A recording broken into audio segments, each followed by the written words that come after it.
నెల్లూరు జిల్లా తుమ్మలపెంటలో శిలా ఫలకాలను కూల్చేసిన కేసులో నిందితులను పోలీసులు అరెస్ట్ చేశారు. 2021లో తుమ్మలపెంటలో వెంచర్లు వేసి అమ్మిన యానాదయ్య కొనుగోలుదారులకు శిలా ఫలకాలను తీసేయిస్తామని హామీ ఇచ్చారని డీఎస్పీ శ్రీధర్ చెప్పారు.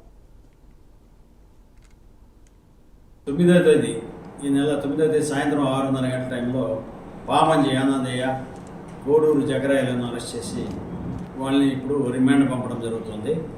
ఈ విషయాన్ని కుమారి రాజు, వాయల తిరుపతి, కుమారి సీను వీళ్ళకి చెప్పి 6వ తేదీ ఈ నెల 6వ తేదీ రాత్రి సమయంలో మార్కండేయపురం చెందిన కోడూరు జగరాయ నుంచి జేసీబీ మరియు ట్రాక్టర్ ద్వారా శిలాఫలకాలను కూల్చివేసి వాటిని జకరాయ ఇంటి దగ్గర పొలంలో పడవేసి ఆ విషయం రాజు, తిరుపతి, శ్రీనులు కూడా చెప్తున్నారు.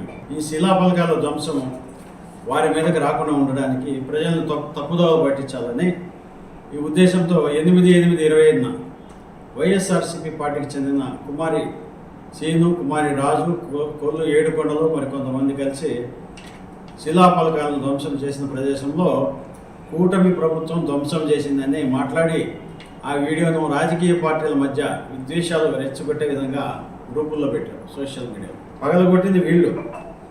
అపోజిషన్ పార్టీ మీద అబద్ధం చేసి ఇన్కరెక్ట్ వర్డ్స్ తప్పుడుగా గ్రూపుల్లో పెట్టారు.